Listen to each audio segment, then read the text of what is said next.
The trajectory is great, that's reflected by the order book, but last year was a difficult year. Going one way, you've had the respiratory business, which is coming off the back of an exceptionally strong 2022, but coming the other way, you've got head protection, which is really now going from strength to strength.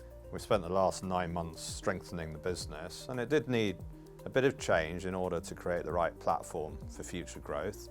And we've done a lot. We've changed the management structure to get more focus on the businesses, more accountability. Before, everything was run on a functional basis, but none of those functions had any P&L responsibility. So it's very hard to tell whether we were winning or losing. We now have clear divisions, clear management teams. They have a very good strategy, both divisions.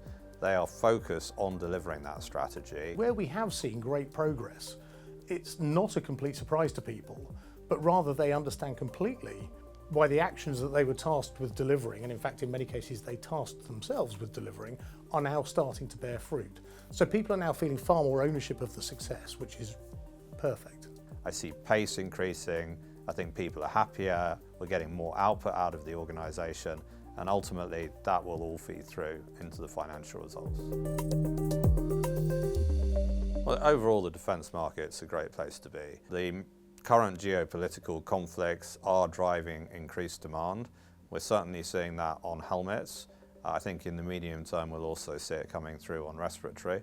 This year in particular, we really have two tailwinds because we've got the macroeconomic tailwind of just more conflict around the world, but we've also got the US DoD wanting to replenish its existing fleet of helmets, and we are on both of the big helmet programs that they've got, which actually makes us the biggest supplier of helmets to the DoD, which is pretty impressive for a small UK listed company. We're in some very strong markets and we're going to outgrow those strong markets. We've got very clear line of sight to good, solid growth in 2024, and the work we're doing on transformation will really shore up margins, and we're going to see some fairly strong margin progression as we go through 2024 as well. And underpinning all of that, we've got some very solid cash conversion in our outlook, greater than 100% in the year. The STAR strategy aims to deliver for everybody, for our employees, for our shareholders, for the environment, and for our suppliers and our communities. From a financial perspective, it is aiming to improve our margins, which is very important for us at the moment. It's aiming to drive growth and improve our return on capital and improve our cash flows. We have a program of initiatives that collectively will drive up the margins into the mid-teens. Probably the biggest two levers we've got are optimizing our manufacturing footprint and driving continuous improvement.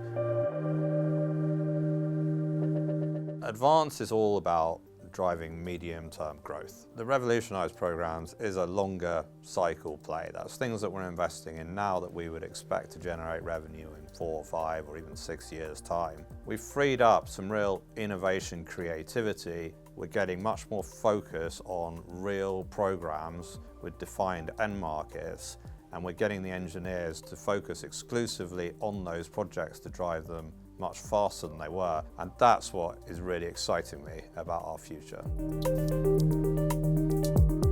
Fundamentally, we make stuff that is important to people. We make products that protect the lives of people that protect us, and that mission, people believe in it. It helps us retain people, it helps us recruit people, and it helps motivate our people. People love coming to work because they can see the difference we make. And when you get a helmet back from the field and it's literally saved someone's life, that gives you a great feeling that we're doing something worthwhile. The strategy is intentionally ambitious. We want our people to go for a great result for our customers and for our shareholders.